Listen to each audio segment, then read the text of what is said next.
प्रभु यीशु के नाम में आप सबको आनंद और शांति मिलती रहे, आमीन। तो पिछले रविवार की सभा में हमने पड़ोसी से संबंधित कुछ बातों को सीखा था।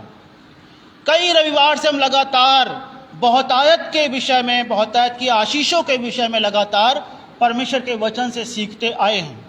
आज भी हम इसी विषय को आगे बढ़ाएंगे और आज केवल 2 बातें हम सीखेंगे। हालेलुया, मेरे साथ जोर से बोलिएगा, आज हम 2 बातें सीखेंगे, जिसमें पहली बात यह है, मैं बोल रहा हूं, जिसमें पहली बात यह है कि अपने पड़ोसी को डांटो अगर वो कुछ गलत करता हुआ पाया जाए तब। हालेलुया। लेवी व्यवस्था उसका 19वां अध्याय और 17 वचन,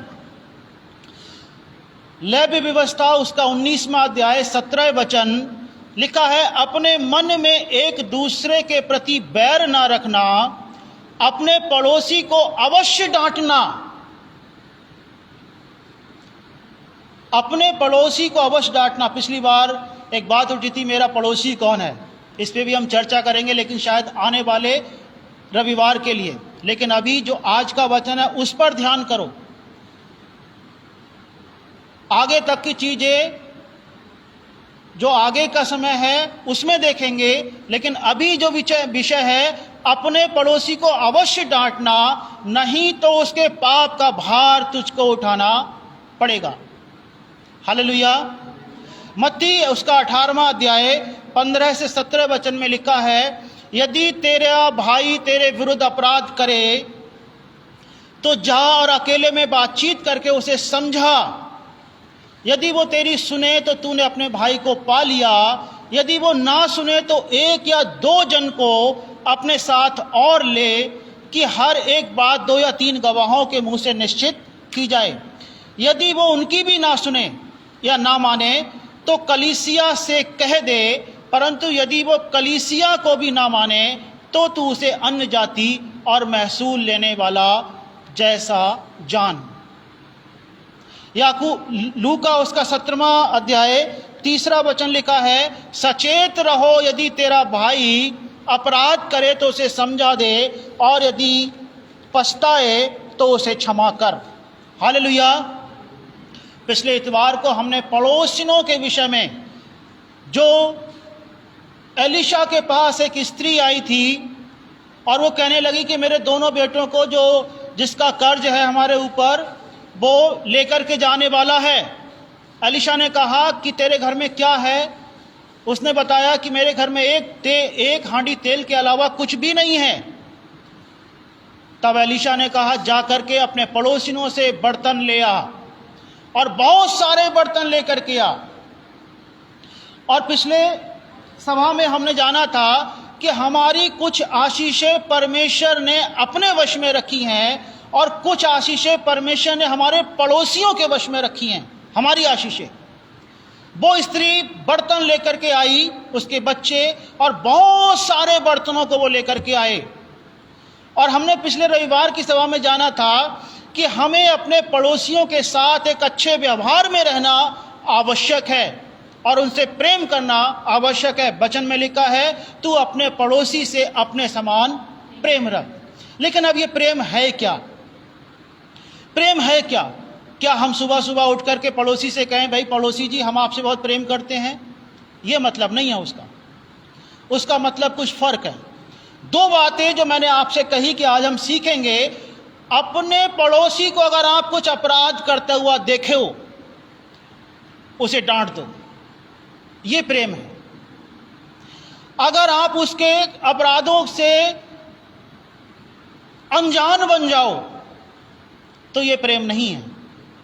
अगर आप अपने पड़ोसी को कुछ गलत करते हुए पाते हो, कुछ अपराध करते हुए पाते हो, कुछ ऐसा काम करते हुए पाते हो, और अगर आप उससे प्रेम रखते हो तो आप उसको चिताओगे, और अगर प्रेम नहीं रखते हो तो आपको कोई फर्क नहीं पड़ने वाला। वचन में लेवी व्यवस्था जो मैंने अभी पढ़ा, वहां पर तो ये तक लिखा है कि तुझे उसके पाप का भार तुझको उठाना पड़ेगा। अगर तू नहीं डांटेगा तब मत्ती और लूका में से भी हमने अभी पढ़ा कि जाकर के उन्हें समझा दे, चिता दे, बता दे। लेकिन बताते समय कुछ बातों का ध्यान भी रख। गलातियों की किताब उसका 6वां अध्याय उसका 1 वचन लिखा है, हे भाइयों, यदि कोई मनुष्य किसी अपराध में पकड़ा भी जाए तो तुम जो आत्मिक हो नम्रता के साथ ऐसे को संभालो और अपनी भी चौकसी रखो। जब आप अपने पड़ोसी को उसकी कमियां, उसके अपराध या कोई पाप बताने के लिए जाते हो तो वचन कहता है अपनी चौकसी भी करो। ऐसा ना हो कि क्या लिखा है कि तुम परीक्षा में ना पड़ो। परीक्षा में ना पड़ो। आप गए, मूसा के बारे में आपको पता है, एक समय पर मिस्री और इब्री 2 लोग लड़ाई कर रहे थे। मूसा गया, मूसा ने मिस्री आदमी को मार डाला और छिपा दिया। दूसरे दिन उसने देखा 2 इब्री भाई लड़ रहे हैं तो उसने समझाने बुझाने की कोशिश करी और जो गलत था उसने समझना तो ना चाहा, लेकिन उसने मूसा का भेद खोल दिया कि जैसे तूने मिस्री को मारा, क्या मुझे भी मार डालना चाहता है? तो जब आप अगर किसी अपने पड़ोसी को समझाने के लिए जाओगे तो पहले वो आप पर हो सकता है हावी हो जाए, तेरे अंदर भी तो यही पाप है, तू कौन सा दूध का धुला हुआ है। अब पड़ोसी है तो आपको समझाना भी है, और आप समझाओ तो चौकस भी रहो। समझाना जरूरी है और समझाते समय ध्यान रखना भी जरूरी है। बिना परमेश्वर के सामर्थ्य के, बिना पवित्र आत्मा की अगुवाई के अगर आप अपने किसी पड़ोसी को समझाने के लिए जाओगे, आप परीक्षा में पड़ जाओगे। एक पासवान की बहुत अच्छी आदत मुझे याद है। जब उनको अपनी कलीसिया के किसी व्यक्ति को कोई बात समझानी होती थी तो वो लगभग 8 दिन तक प्रार्थना करते थे उस विषय के लिए, लगभग 8 दिन तक। और 8 दिन तक प्रार्थना करने के बाद उसको बुला करके सावधानी पूर्वक बात किया करते थे। एक बार मुझे उन्होंने बुलाया, वरन बुलाया भी नहीं, वो मेरे लिए प्रार्थना कर रहे थे क्योंकि मेरी कोई बात उनको बुरी लगी और वो मुझे समझाना चाहते थे। और उन्होंने लगभग 8 दिन तक मेरे लिए प्रार्थना करी, मेरे विषय के लिए प्रार्थना करी। और वो ये प्रार्थना कर रहे थे कि परमेश्वर, अगर आपकी मर्जी है कि मैं विजेंद्र को ये बातें समझाऊं तो विजेंद्र मेरे पास अपने आप आए और मुझसे बात करे इसी विषय पर। मुझे नहीं पता कि क्या हुआ। एक दिन मैं उनके पास, उनके साथ गया, बातचीत करी और अपने आप मेरे हृदय में आया कि मैं उनसे उन विषयों को शेयर करूं। और फिर उन्होंने मुझे बताया कि विजेंद्र, मैं 8 दिन से इस विषय के लिए प्रार्थना कर रहा हूं। किसी को समझाना इतना आसान नहीं होता। आप अपने पड़ोसी को नशे की हालत में देखोगे और जाओगे कि भाई शराब पीना गलत है, पाप है, ये है, और डूब जाओगे, नरक में जाओगे, वो आपको लाठी डंडे लेकर के दौड़ा देगा। और मुझे उस पासवान की वो बात इतनी अच्छी लगती है आज भी। अगर उनको किसी को कुछ समझाना होता है जो लगता है कि हाँ बहुत टेढ़ी बात है, वो 8 दिन तक इंतजार करते हैं, प्रार्थना करते हैं, परमेश्वर सहायता कर, सहायता कर, और फिर पवित्र आत्मा उन शब्दों को लेकर के आता है और अपने वचनों के द्वारा वहां पर ऐसी शांति को भरता है। अगर सुनने वाला समझदार है तो वो उस वचन को ग्रहण करेगा, और समझदार नहीं है तो वो चला जाएगा लेकिन लड़ेगा नहीं। हालेलुया। कई बार आपके पड़ोसी, अब मैं उस पर नहीं जा रहा कि हमारा पड़ोसी कौन है, आप सबसे पहले तो यही मानो अपने परिवार के लोग, आपके घर के पास में रहने वाले लोग, वो भी आपके पड़ोसी हैं। पड़ोसी एक ही प्रकार का नहीं होता, पड़ोसी कई प्रकार के होते हैं। शायद अगले रविवार को हम इस बात को जानेंगे पड़ोसी कितने तरीके के होते हैं।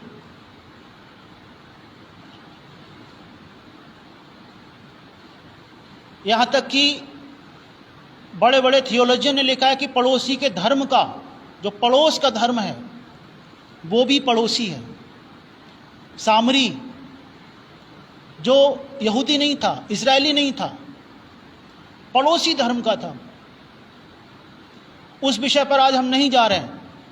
हमारा ध्यान क्या है, पड़ोसी को हमें समझाना जरूरी है अगर वो कोई गलत काम कर रहा है तब, लेकिन समझाते समय चौकस रहना भी जरूरी है कि हम परीक्षा में ना पड़ जाएं। अब आप गए सुबह सुबह बाइबल लेकर के, भाई पड़ोसी उठो, रात में तुम कैसी गालियां दे रहे थे, बाइबल में तो ये लिखा है, बाइबल में लिखा है कि गाली देने वाले स्वर्ग के राज में प्रवेश नहीं करेंगे, तुम तो नरक में चले जाओगे। अरे भैया, पड़ोसी गाली तो रात में दे रहा था, वो सुबह कोई उठ के देने लगेगा, लाठी डंडा लेकर के पीछे दौड़ा देगा। कई बार हम लोग पाते हैं कि जो विशेषकर नशे वाले होते हैं, शराब पीने वाले, अब उनके सामने आप कहो पाप को छोड़ो, पाप को छोड़ो, पाप को छोड़ो, और वो कहेगा मैं चर्च ही छोड़ के चला जा रहा हूं। बात सही है कि गलत? परीक्षा में ना पढ़ो, इसीलिए लिखा है कि पहले अकेले में ले जाकर के समझा दे, फिर भी ना माने तो 2 या 3 गवाहों के सामने ले जाकर समझा दे, फिर भी ना माने तो कलीसिया के सामने समझा दे, और फिर ना माने तो छोड़ दे, फिर समझाना छोड़ दे। तेरे ऊपर से पाप का बोझ जो है वो उतर गया, अब तुझे कोई आवश्यकता नहीं है फिर उसको समझाने की। अपने पड़ोसियों को समझाओ, पड़ोसियों के बच्चों को समझाओ।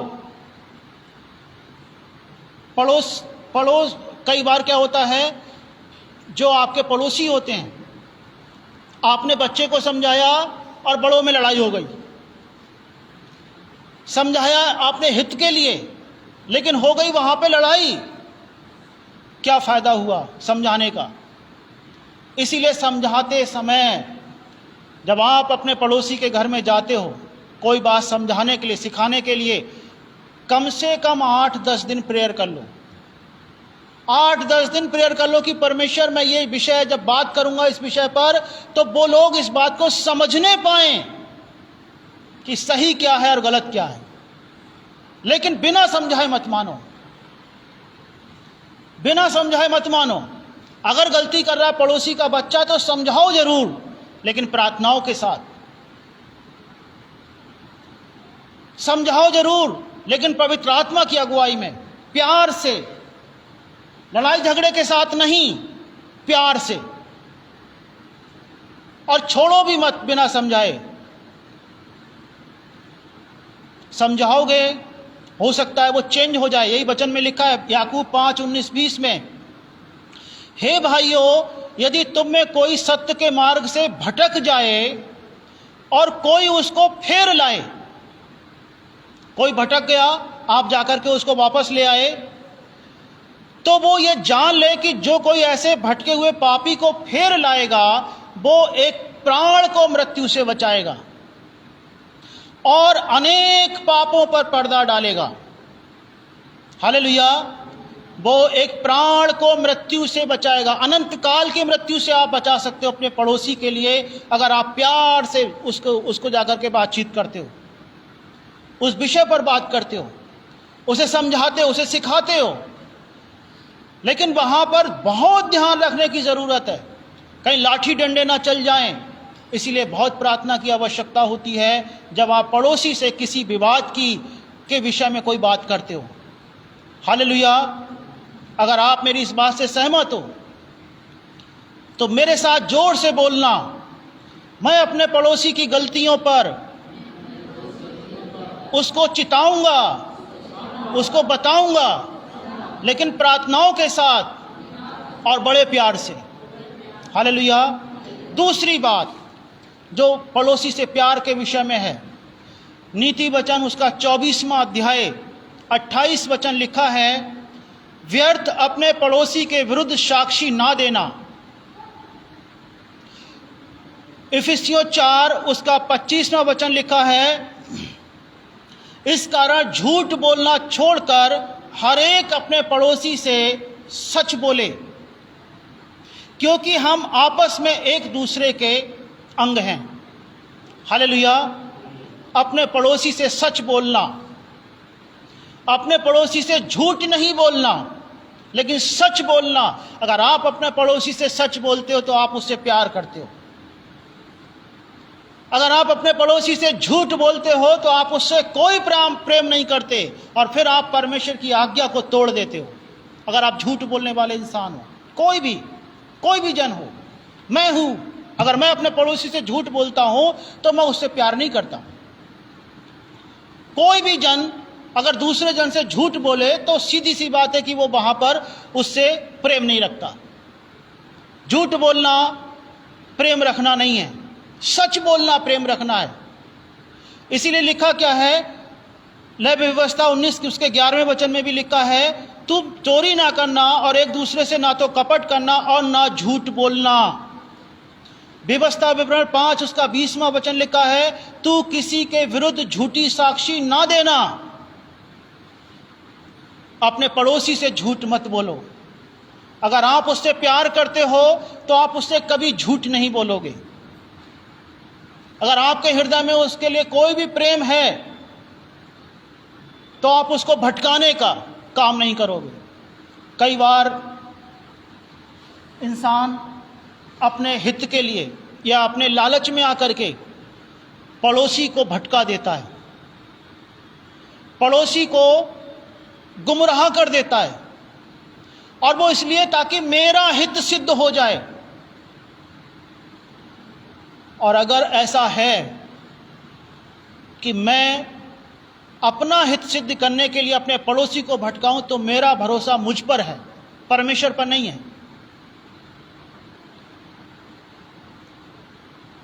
दो लोग फॉर्म डालें किसी जॉब के लिए, दोनों पड़ोसी हैं, और भटकाएं कि ना ये सवाल नहीं आएगा, जबकि उसको पता है कि ये वाला कोर्स में है, ये भटकाना है। कई बार हम कई चीजों के द्वारा भटका देते हैं पड़ोसी के लिए, और ये आसान बात इसलिए नहीं है क्योंकि प्रभु का वचन क्या है, तू अपने पड़ोसी से अपने समान प्रेम रख। और ये बहुत कठिन काम है प्रेम रखना। प्रेम बहुत बड़े बलिदान चाहता है। प्रेम जो है बलिदान चाहता है,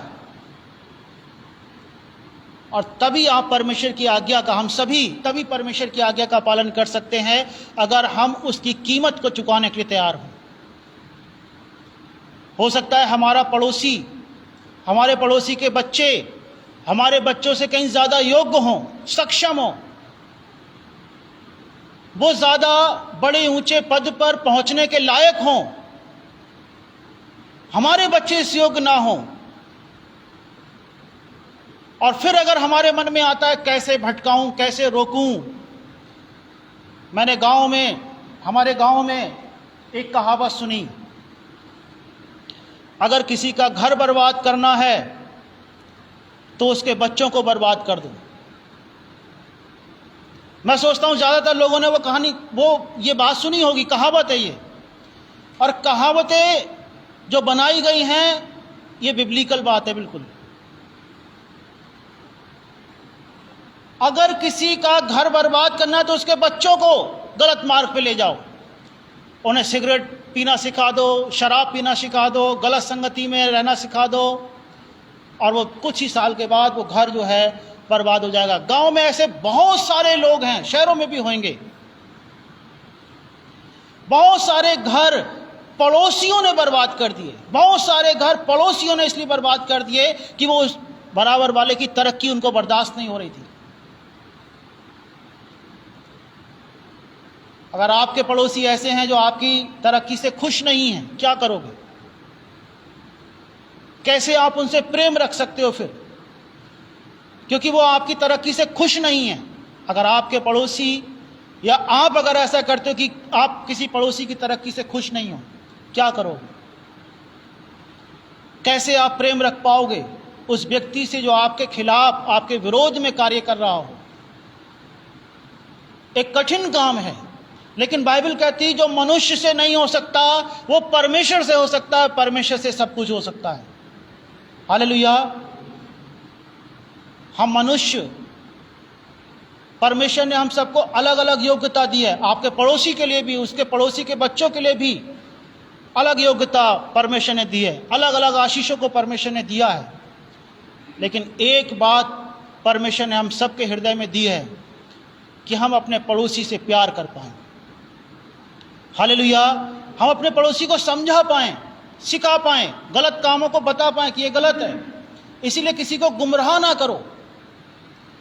अगर पड़ोसी को आप तरक्की करते देखते हो तो ठीक है, आप भी कोशिश करो कि आप भी परमेश्वर से उतनी आशीषों को पा सको।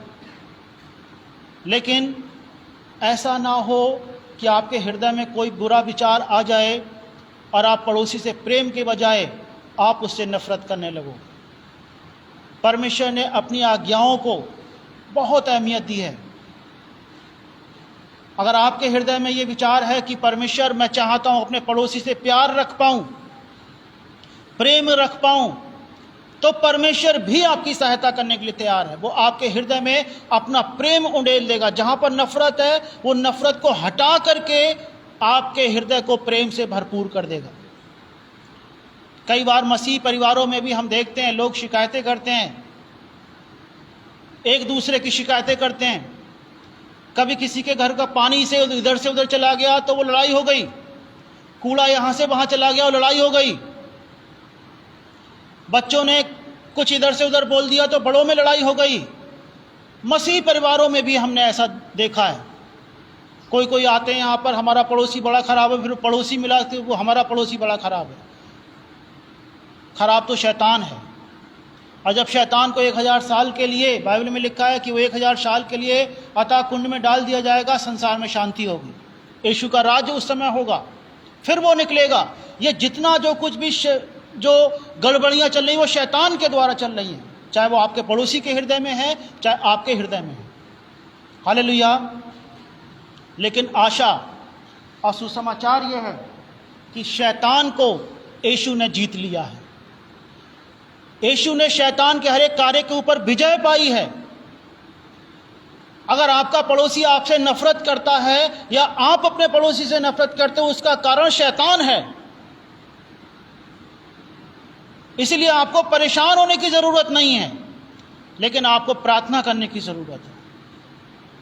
आपको परमेश्वर के पास आने की जरूरत है, आपको यीशु मसीह के पास आने की जरूरत है। हे पिता, मैं चाहता हूं कि मेरा पड़ोसी मेरे साथ अच्छे व्यवहार में रहे, लेकिन वो मेरे खिलाफ तरह तरह की योजनाएं बनाता है, वो मेरे खिलाफ इस प्रकार के काम करता है। परमेश्वर दो काम करेगा फिर, या तो आपके पड़ोसी को बदल देगा, या आपको अलग स्थान पर ले जाएगा, या आपके पड़ोसी को हटा देगा उस स्थान से, दूसरी जगह शिफ्ट कर देगा। लेकिन आपकी प्रार्थना सच्चे हृदय के साथ होनी चाहिए। कोई कोई परिवार से जब परमेश्वर खुश नहीं रहता तो परमेश्वर का दंड उसके ऊपर जब आया हुआ होता है तो परमेश्वर उसकी प्रार्थनाओं को नहीं सुनता है, चाहे वो कितना भी प्रार्थना करे। और आपका अगर पड़ोसी खराब है, नफरत से भरा हुआ है, आप चाहते हो प्रार्थना के द्वारा उसको जीत पाओ, प्रयास करो। इसीलिए वचन में क्या लिखा है, पहली बार तू खुद समझा दे जा करके, फिर ना माने तो 2-3 लोगों के साथ जाकर के समझा दे, फिर भी ना माने कलीसिया में बता दे जाकर के, फिर भी ना माने तो छोड़ दे। फिर महसूल लेने वाला और अन्य जाति के समान छोड़ दे, उसको छोड़ दे, फिर उसके लिए प्रयास मत कर, फिर उसके लिए आपकी कोई जिम्मेदारी नहीं है। इसीलिए परमेश्वर के लोगों, परमेश्वर चाहता है हम सब परमेश्वर की आज्ञाओं का पालन करें। और पड़ोसी से प्रेम रखना बड़ा कठिन काम है। और तब जबकि आपका पड़ोसी जो है वो आपके खिलाफ नफरत से भरा हुआ हो, फिर भी हमें प्यार करना है और हमें अपनी नहीं चलानी उसमें। हमने समझा दिया जाकर के, कलीसिया का अगर वो सदस्य है, हो सकता है कलीसिया का सदस्य ना हो, अन्य जाति हो, फिर हमें उसके लिए कोई ज़्यादा जिम्मेदारी नहीं है। समझाया तो ठीक है, नहीं समझाया तो फिर जाए। उसे छोड़ दो, लेकिन आपके हृदय का प्यार कम ना हो, आपके हृदय की शांति बनी रहे, आपके हृदय में परमेश्वर का प्यार बना रहे। इसीलिए आप क्या करो, परमेश्वर के पास आओ, परमेश्वर से प्रार्थना करो, प्रभु से कहो, प्रभु मैं अपने पड़ोसी से प्रेम रखता हूं, लेकिन वो मेरे प्रेम के बदले मुझे नफरत करता है। मेरे हृदय में उसके लिए कोई नफरत नहीं है, लेकिन वो नहीं समझना चाहता या चाहती। प्रभु तू सारी सच्चाई को जानता है, तू मेरी सारी सच्चाई को जानता है। मैं नहीं चाहता कि कोई लड़ाई झगड़ा, किसी प्रकार का मतभेद मेरे जीवन के द्वारा हो, लेकिन प्रभु ये पड़ोसी बार बार मुझे आकर के तंग करता है, मुझे परेशान करता है। प्रभु तू सारी बातों को जानता है। अब परमेश्वर का काम हो गया शुरू, वहां पर आपने प्रभु के हाथ में सौंप दिया, अब प्रभु का काम वहां पे शुरू हो गया। अगर वो बहुत हठीले प्रवृत्ति का व्यक्ति है तो हो सकता है परमेश्वर उसे किसी संकट में डाले, और तब आपको मौका मिले, अवसर मिले कि आप जाकर के उसके लिए प्रार्थना करो। लिखा है अगर दुश्मन को भी देखे, शत्रु को भी देखे विपत्ति में, तो क्या तू उसकी सहायता कर, हेल्प कर, पानी पिला, उसके ऊपर वो सारी चीजें जो आशीष दोगे तुम, वो अंगारे के समान बरसेंगे। हो सकता है परमेश्वर उसको संकट में डाल करके सुधारे, और यह भी हो सकता है कि परमेश्वर उसे जीवन भर ना सुधारे। कुछ लोग जीवन भर नहीं सुधरेंगे, ध्यान देना इस बात पर। कुछ लोगों को परमेश्वर ने दुष्टता ही के लिए रखा हुआ है, तो वो दुष्टता करते चले जाएंगे, वो बदलने वाले नहीं हैं। लेकिन आपको परमेश्वर बचाएगा। जब आप प्रार्थना करोगे, या तो परमेश्वर आपको दूसरी जगह शिफ्ट कर देगा, या आपके पड़ोसी को ही वहां से हटा देगा, किसी और जगह पर ले जाएगा। लेकिन आप ईमानदार बनो परमेश्वर के साथ। हालेलुया, आप ईमानदार बनो। अगर आपके हृदय में नफरत है और आपका पड़ोसी अच्छा है, तो आपको उस नफरत को दूर करना आवश्यक है, ताकि आप परमेश्वर की आज्ञा का पूरी रीति से पालन कर पाओ। प्रभु से कहो, प्रभु मेरे हृदय में मेरे पड़ोसी के लिए नफरत है, घृणा है, मैं उसको पसंद नहीं कर पा रहा हूं। लेकिन प्रभु आपने तो सब लोगों को, जो पाप में थे, जो पाप में नहीं थे, सबको पसंद किया है। मेरी सहायता कीजिए प्रभु कि मेरी नफरत निकल जाए, और आपके हृदय से नफरत परमेश्वर यूं बाहर निकाल देगा कि आपको पता भी नहीं चलेगा कब आप अपने पड़ोसी से प्रेम करने लगे। प्रार्थना करो, प्रार्थना करो, मांगो परमेश्वर से, अच्छी भली वस्तुओं को मांगो परमेश्वर से, आशीषों को मांगो परमेश्वर से। एक बात मैं आपको याद दिलाना चाहता हूं। यहां पर एक बार एक अंकल आए थे केरल से, मैथ्यू पॉल अंकल। किस किसने देखा है मैथ्यू पॉल अंकल को, जो व्हील चेयर पे हैं? उन्होंने एक बात कही यहीं पर, शायद जो लोग यहां पर उस दिन मीटिंग में थे उनको बात याद होगी। कौन सी?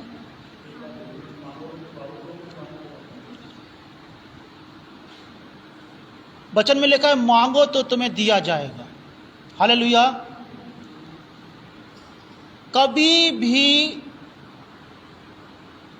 आपकी कोई ऐसी प्रार्थना होती है जो शायद पूरी ना हो, जैसे कि हमने घर मांगा, दुकान मांगी, और चीजें मांगी, लेकिन आप परमेश्वर से क्षमा मांगो, आप परमेश्वर से प्रेम भरा हृदय मांगो, आप परमेश्वर से पवित्र आत्मा की आशीष को मांगो। कभी भी वो बात, वो प्रार्थना अस्वीकार नहीं होगी जो परमेश्वर की इच्छा में की जाएगी। हालेलुया। कोई इंसान ऐसा अभी तक दुनिया में नहीं हुआ जिसने परमेश्वर से क्षमा मांगी हो, परमेश्वर ने क्षमा ना किया हो। मनुष्य एक राजा था, आप पढ़ते हैं उसको, दूसरे राजा में बहुत तानाशाह व्यक्ति था। वचन में लिखा है उसने यरूशलेम को खून से भर रखा था।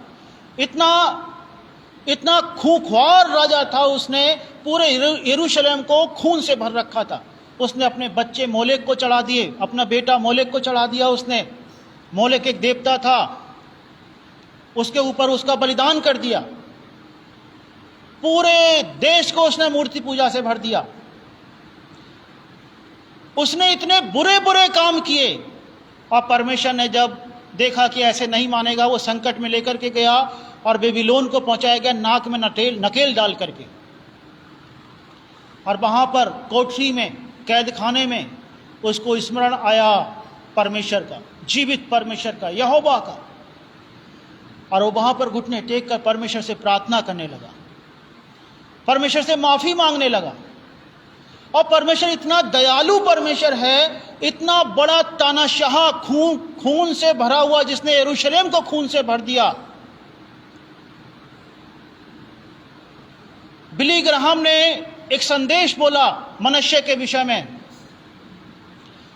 और डॉक्टर बिली ग्राहम ने कहा, हिटलर, मुसोलिनी और इदी अमीन, ये बड़े बड़े तानाशाह जिन्होंने लाखों करोड़ों लोगों के खून बहाए, करोड़ों लोगों का खून किया हिटलर ने, इन सारे तानाशाहों ने, उन सबसे बड़ा तानाशाह मनुष्य था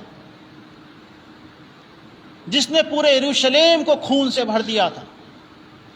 लेकिन जब वो कोठरी में, कैद खाने में पहुंचा, घुटने टेके, परमेश्वर मेरे पापों को क्षमा कर, वो दयालु परमेश्वर वहां पर पिघल गया और उसके पापों को क्षमा करके फिर से उसको अपने देश में वापस ले गया, फिर से उसको राजा बनाया, फिर से उसको आशीषित किया और फिर से उसको एक नया जीवन दे दिया। Hallelujah, hallelujah. आपके पड़ोसी इतने बड़े तानाशाह नहीं हो सकते जितना कि बड़ा मनुष्य था। मनुष्य ने इतना खून बहाया था कि हिटलर भी उसके सामने कुछ नहीं था। हिटलर के बारे में तो आपने पढ़ा ही होगा, दूसरे विश्व युद्ध में कितने सारे लोगों का खून बहा हिटलर के कारण। बिली ग्राहम ने कहा कि मनुष्य हिटलर से भी बड़ा तानाशाह था और परमेश्वर ने फिर भी उसकी प्रार्थना को सुना। मैं निश्चय के साथ कहता हूं, कोई भी व्यक्ति इस स्थान पर ऐसा नहीं है जो मनुष्य के समान तानाशाह हो, इस स्थान पर मनुष्य से ज्यादा बुरा काम करने वाला हो। जब परमेश्वर इतने बुरे इंसान की प्रार्थना को सुन सकता है, तो परमेश्वर आपकी प्रार्थना को क्यों नहीं सुनेगा? हालेलुया। आपके पड़ोसी भी इतने बड़े तानाशाह नहीं हैं जैसा मनुष्य था। तो परमेश्वर जब उस मनुष्य को बदलने में सक्षम है, तो परमेश्वर आपके पड़ोसी को भी बदलने में सक्षम है। हालेलुया। आपका पड़ोसी चाहे कितना भी बुरा से बुरा क्यों ना हो,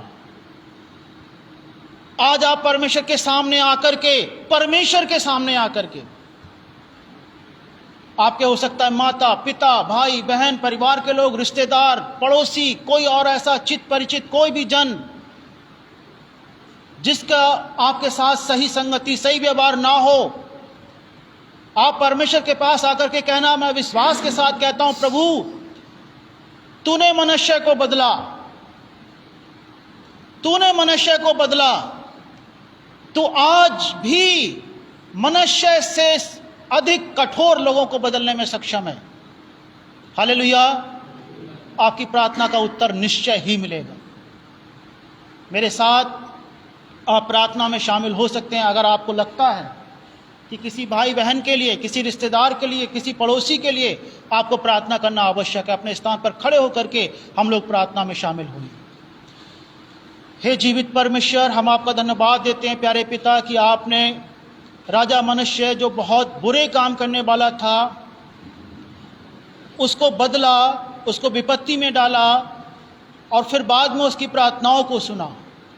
हे हमारे पिता, आज हम प्रार्थना करते हैं, हमारे पड़ोसी, हमारे परिवार के लोग, हमारे चित परिचित कोई भी भाई बहन, प्यारे पिता, मनुष्य से ज़्यादा अधिक कठोर नहीं हो सकते हैं। और हम विश्वास करते हैं प्यारे परमेश्वर, आप उन लोगों को बदलने में सक्षम हैं। आप सक्षम हैं हमारे परिवार में शांति को भेजने के लिए। हे हमारे पिता, हम आपसे विनती करते हैं, हमें सहायता कीजिए कि हम अपने पड़ोसियों से अपने समान प्रेम रख पाएं, हम उनकी सहायता कर पाएं, हम उनके कमियों को उन्हें चिता पाएं बुद्धिमानी के साथ। और प्यारे परमेश्वर, हम उनको वैसा प्रेम रख पाएं जैसा आपने हमसे रखा और अपने समान हम उनसे प्रेम रख पाएं। यीशु के नाम में मांगते हैं, आमीन।